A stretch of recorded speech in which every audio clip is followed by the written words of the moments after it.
เย็นบ่ เย็นนะ อยู่น้ำไผก็อยู่เนาะเอ้ยซะบัดอันทั้งปูกับย่าบัดจักบ่เห็นมาเลยเนาะมาแล้วดอกเห็นมั้ยมื้อนี้เฮาไปนอนเพิ่นมันเลยอันไปคำเจ้าแรกเนี่ยเรามาตะดองอันพ่อแม่ของทางอันนี้พี่น้องเอ้ยทางเจืองเจ้าว่า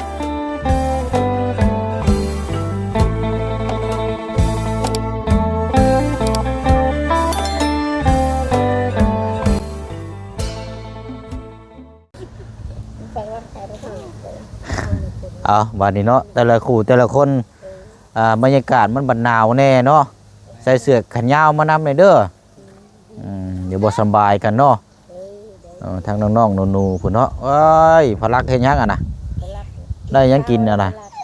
กินข้าวบ่พลักกินข้าวอิ่มพลักกินบ้าอิ่มพลักเนาะเอาพี่น้อยเนาะมาต่อกันอีกกำลังออกว่าสิออกไปกินข้าวพอดีทางเจืองโทรมาว่าทางเต็นกำลังสิเดินทางมาว่าซั่นเนาะให้ทางอ้ายมาเบิ่งน้ำในเด้อว่าซั่นก็เลยเข้ามาเบิ่งแต่ว่าบ่ฮู้ว่าจักสิแม่นหรือว่าบ่แม่นพี่น้องเนาะทางน้องเพิ่นอัดเสียงมากินอีกอะแต่ว่าทางน้องๆเพิ่นก็บ่อยู่อีกซับบ่จักทางเจืองน้องหังกันเนาะยันว่าไปบ้านแก้งหลวงเพิ่นบ่จักพี่น้องเนาะบ้านเอาหลวงบ่บ้านแก้งหลวงเนาะบ้านอีดาน้องปูนายันไปบอกมันแต่พี่น้องนี่นะพี่น้องเนาะมาขึ้นบ้านเฮือนซานมื้ออื่นเนาะพี่น้องเนาะเอาเนาะจังได๋ก็รุ่นส้มเบิ่งน้ำกันพี่น้องถ้าบ่มาช่วงตอนนี้ก็อาจจะเป็นช่วงแรงๆเนาะติดเฮาก็เดี๋ยวติดตามเบิ่งน้ำกันเนาะกราบทักทายสบายดีและสวัสดีพ่อแม่พี่น้องเบิดสุขุสุคนได้พี่น้องเด้อเนาะพบเจอกันอีกคือเก่าคือเดิมพี่น้องเนาะตอนนี้จักเวลาเท่าไรแล้วนี่พี่น้องเนาะมึงเด้อขออนุญาตได้พี่น้องเด้อบ่าย2 โมงเนาะบ่าย2 โมงปลายๆแล้วพี่น้องเอ้ยเนาะบรรยากาศนี่เย็นพี่น้องเย็นคักเย็นแท้เย็นว่าเอาพื้นได้มาสุ่มซะอีกเพราะเอาพื้นน่ะมาสุ่มซะอีกนึงเทื่อมื้อแรงไม่ได้จุอีกเด้จมเจ้าสิบ่ได้อันจุบ่เริ่มใหม่อีกอันผู้เสื้อสีชมพูนี่เอื้อยบ่นี่เอ้ยน้องห้างกันอยู่บ้านสร้างกันบ่เอาคือบ่คือกันเบิ่งเด้อโทษด้วยเฮาขออนุญาตเบิ่งหน่อยให้พี่เฮือนจะอยู่หม่องใดอ่ะนะฮะบ่มองอันกระโตเฮือนเด้อเห็นไหมเมื่อวานนี้เฮาก็เข้าไปอยู่แต่ว่าจะเข้าไปเยี่ยมยามอยู่จักแม่นดังไรหั่นนะเพิ่นมันแม่เด้อติดกับก็ขามบ่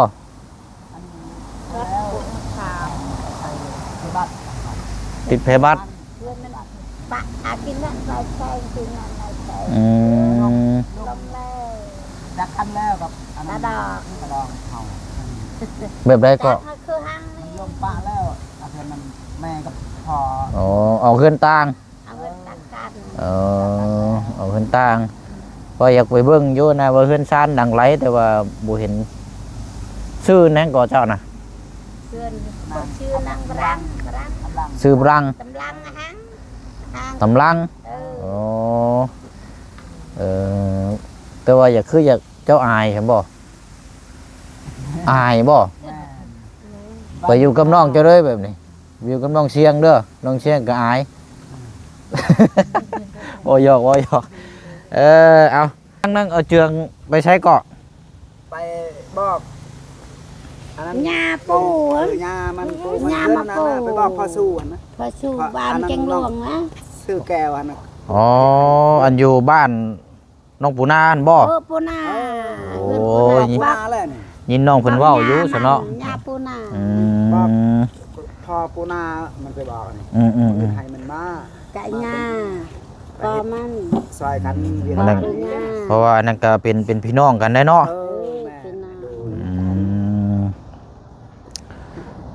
เห็นน้องเพิ่นโทรหาว่าเต็นกำลังมาเด้ออ้ายเด้อมาเบิ่งซอยแน่ว่าซั่นมันแม่นบ่เนาะบัดนี้ยันบ่แรงผู้จักเพิ่นเขียนมากินนี่ออกไปแต่หึงแล้วบ่หึงแล้วอยู่อันว่าบัดโทรบัดโทรศัพท์บัดบ่ได้เอาไปเนาะอันนั้นแหละเฮา คนละชับอยู่เฮือน เออโทรศัพท์บัดเอาไว้นำอยู่เฮือน เออ เออ คือชับไว้อยู่เฮือน ไม้มันเมื่อมันยืมรถคันละน้อง เจ้าอันเล่าเอารถเจ้าไปใช่บ่ รถเฮามันไปจังไดมันลูกเฮาอย่าขับเมื่ออยู่บ้านอันนั้นเลยมันบ่อยู่หึง อืม หัน โดยใช่โทรก่อน รถมันก็เสียตายแล้วรถนี่ รถขี่ก็บ่ ไป มี บ่ได้ขี่บ่ได้แล้ว ติดแล้วตายแล้วรถน่ะไปหาเจ้าเมื่อวานนี่นอกเลย เออ นะโทรศัพท์อยู่ในเฮือนนี่เนาะ โอ้ยอยู่ในเฮือน โอ้ยบ่ได้ถือไปซะพี่น้อยเนาะ คนนางเชีย โอ้ย อันตาเด้อ เป็นไงเด้อนะหน้าน่ะไปช่วยในลูกไปไอ้ไม่ตู้ไปช่วยหน้าให้ในไป เฉยๆป่ะ น้ำอยู่ในกระถางหมู่ไปไปตู้ช่วยหน้าให้ในเด้อคือมุมแท้นี่ ลังน้ำเนี่ย นั่งหน้าไป ไปหน้าไป นั่งหน้าเด้อเดี๋ยวลุงเอาหมากไม้มาให้เด้อซื้อหมากไม้มา ไปลังน้ำได้ นั่งหน้าก่อนนั่งหน้าเย็นๆก่อน เด้อ นี่นั่งหน้าเย็นๆนี่อืม ยินเลยนะ อาบรถไปยังบ่ การ บ่จุ่มมาเลยก็ได้แม่ตักแล้วกันนั่นน่ะ อะไรนะ เอาอันนี้เอาลงมาเกียมไว้เนาะจะได้ใส่นี่แหละมาแดงนี่แหละร่างหน้าแน่ฮะยังบ่มุมบ่เมาแน่เย็นบ่ ยินนะ อยู่น้ำไผก็อยู่เนาะเอ้ยซะ เบติเบติบุญเลยนะลังนาลังตาเอาได้แล้วฮะ เร็วnhá โอเคได้ฮะเนาะไปนั่งพิงไพ่ต่อบัดนี่เอาเบิ่งก่อนซะเนาะรอยังบ่ทันมาอยู่เจืองเดี๋ยวเอาอันนี้ก่อนซื้อกันปักไม้พี่น้อยหมักล็อกกล่องอันนี้เบิ่งก่อน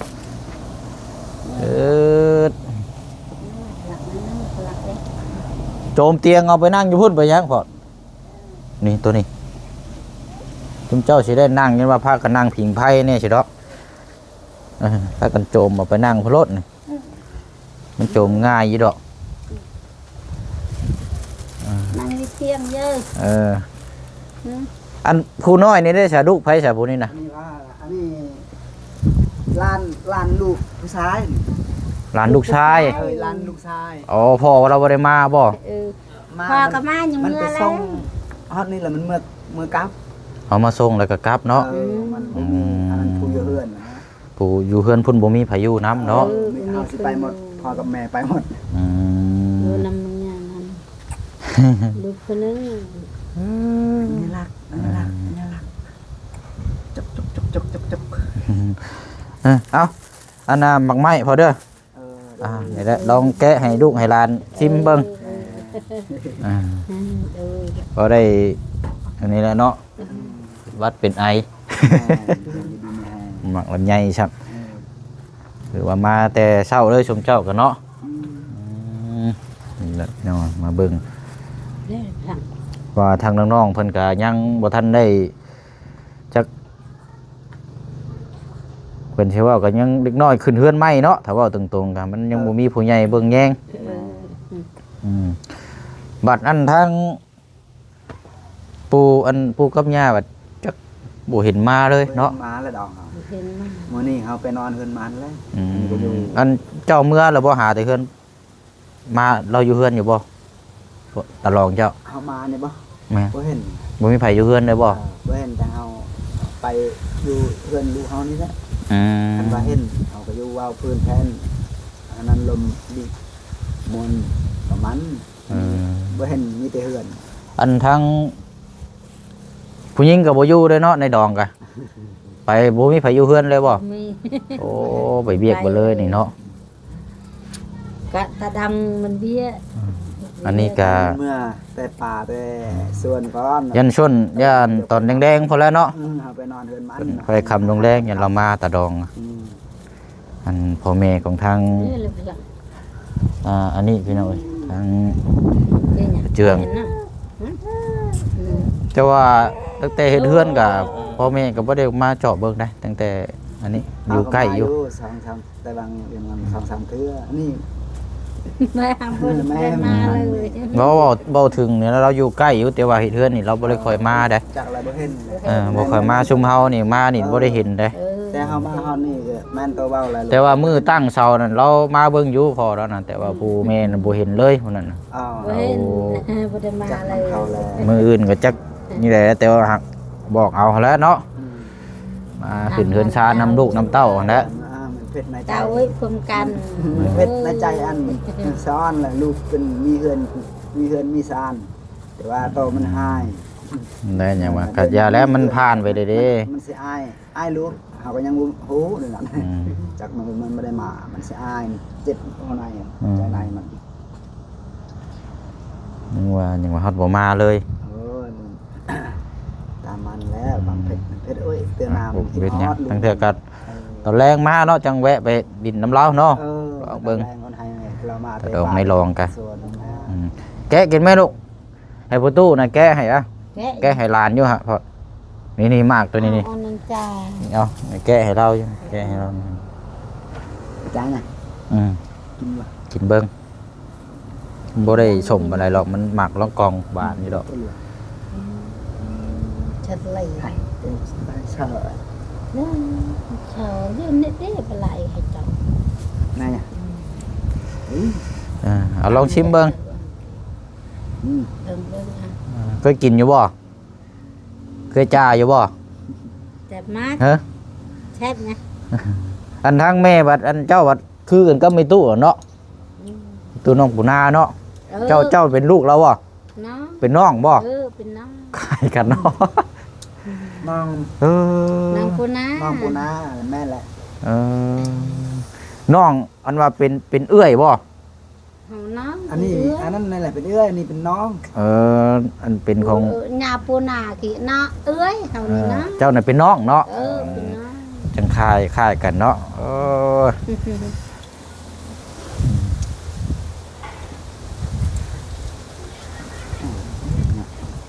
หลับเลยจ้ะ เป็นไงเป็นไง กินนมนอนแล้วบ่ยังบ่ทันได้นอนบ่ กันน้อง เอากินนมแล้วก็เอานอนเนาะเด็กก็นอนนะเด็กน้อย กินแล้วก็นอนแล้วก็กินมีหยังหรอกอันผู้เอ้ยนั่นไปทางไหนล่ะขึ้นไปตูบเลย อยู่เพื่อนนี่เพื่อน เขาไปในเฮือนเลยโอ้ยเนาะอาย มันออายายคือน้องแล้วนี่เนาะ เออ น้องเพิ่นน่ะก็มาได้อาทิตย์ปลายแล้วชุมเฮามาหาเนี่ยว้าวว่าชังนั่งอยู่ เอาแต่หลานนั่นแหละนั่งยิ้มซื่อๆน้องเสียงเพิ่นน่ะ เออ อายแท้อายว่าบ่เว้าหยังเลย ไม่อายเลย แม่นึกอายยืนเรือ แล้วหึงแหละ2-3 มื้อเดี๋ยวยังอายฮะ ยังอายอยู่ว่าทางน้องเสียงเพิ่นน่ะเด่นดีขึ้นไปเทิงเลย เขา นี่ เลย ไปกันนี่ไป อืม กันนี่อันนี้ก็ เยอะนะ โอ้เย็นแท้นี่เนาะป้าจักองศาแล้วนี่พี่น้องไปเบิ่งก่อนมันก็หนาวแห้งแท้มื้อนี้ปวดโพแท้มื้อนี้ พี่เลือดเลยตามคุณ เฮ็ดแม่เตะ 18องศา เบะเบะเบะเลยวาง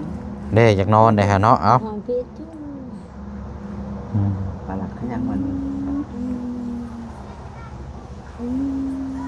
เป็นงานเนาะ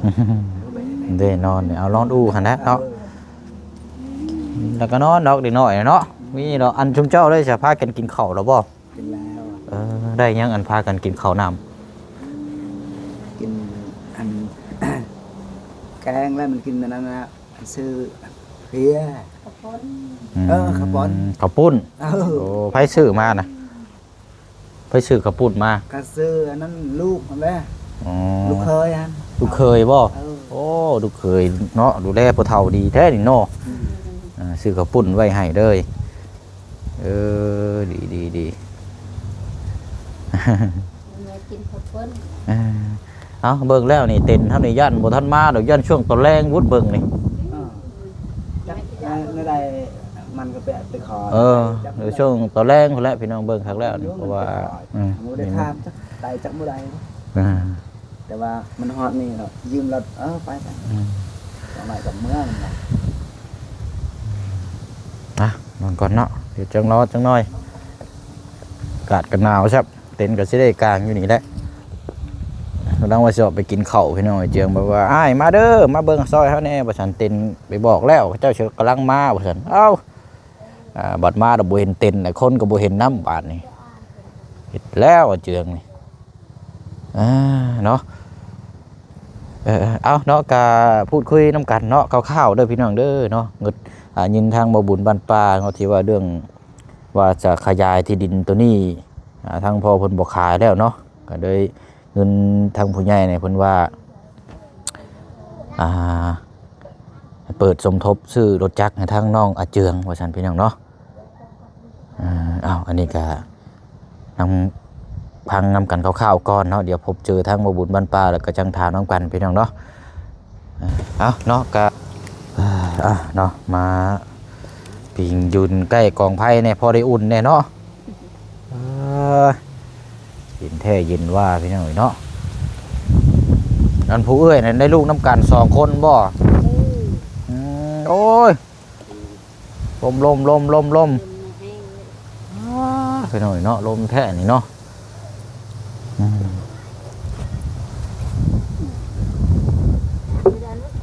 ลมเย็นจ้อยๆเลยนี่เป็นจังไดลำไยหวานอยู่บ่หวานอยู่บ่ลำไยเฮ้ยยันแต่นั่นแล้วกินลายยันว่าเป็นไอแล้วเนาะอากาศหนาวครับมีบ่แม่นลำไยน้องกองอันนั้นน่ะน้องกองตัวนึงหั่นลำไย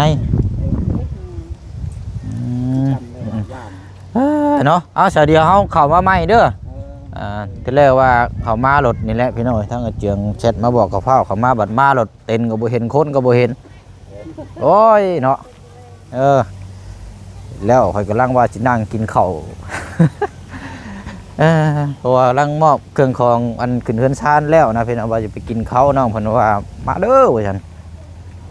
เอาจังว่ากันเดี๋ยวจังมาเบิ่งน้ำกันอีกทีนึงพี่น้องเนาะ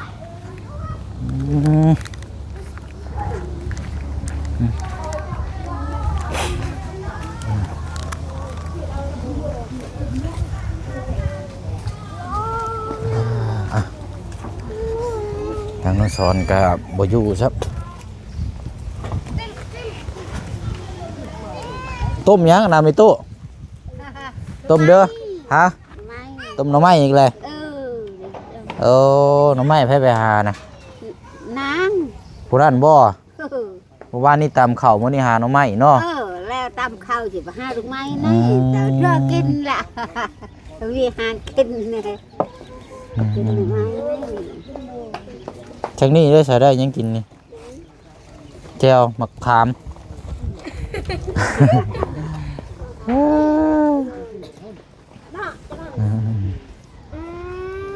เบิ่งก่อนอันนี้ก่อน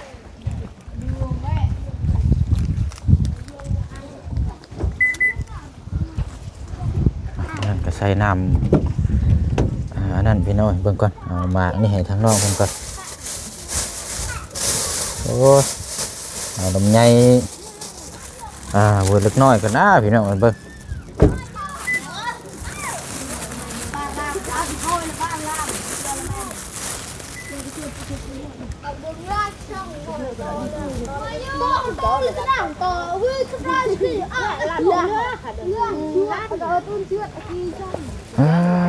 เปิดทางนอกไปก่อนตามเข่าบ่นี่ไปใช้แม่ไปเฮือนรองบ่เอาว่าเราบ่อยู่บ่แม่นบ่น้องนางสบายดีล่ะตามเข่าอีกบ่อันนี้เข่าจะบ่นี่นะเอาอันนี้ผมเชียงซื้อมาฝากเอาแต่ว่าแบ่งน้ำกันหลายคนมันหวานเด้นี่ว่านั่นก็แบ่งกันกินยังมาเป็นวัดเป็นไอเอาละตามนั้นละพี่น้องเนาะเดี๋ยวจังเข้ามาติดตามเบิ่งน้ำกันเนาะเรื่อง โต๊ะเต็นท์ก็มีหยังพูดคุยจังว่าน้ำกันอีกเอาพี่น้องเนาะเอาอันนั้นเนาะคลิปนี้ลาพี่น้องไปก่อนอากาศหนาวแท้หนาวว่าพี่น้องเนาะหากินข้าวต่อก่อนมานี่พี่น้องยังบ่ทันได้กินข้าวซั่นกินแล่นมาเด้อกินอีกก็โอ้ยเนาะบ๊ายบายเด้อพี่น้องเด้อ